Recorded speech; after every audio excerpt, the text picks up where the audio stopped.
What's going on, guys? I've got here a 2002 Chevy Impala.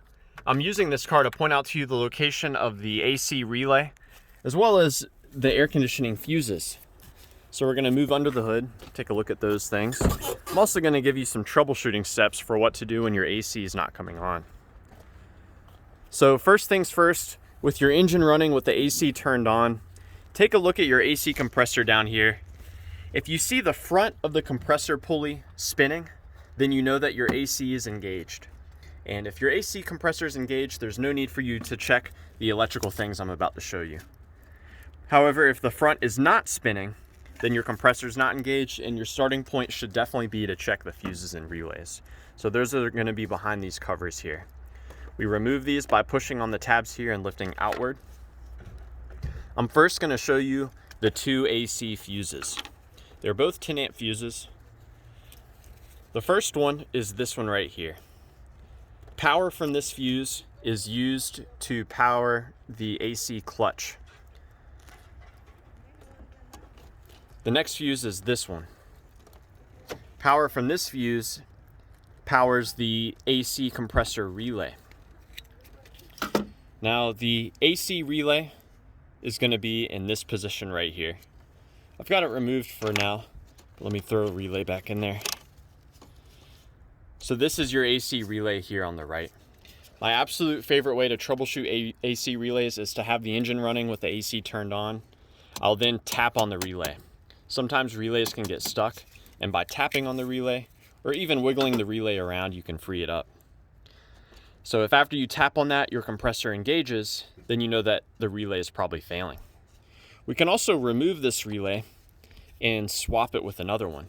A great relay to swap with is this relay here, which is your horn relay. If your horn works, you know your horn relay works. So you can put that in there and see if that causes your AC to work. Now let's take a look at how everything is wired. I mentioned earlier the two different fuses. If they are both working, you should see power coming in to this on two different pins. So this pin here on the bottom, that should be receiving power from the top fuse. So this fuse here sends power to that pin. This pin receives its power from this 10 amp fuse here.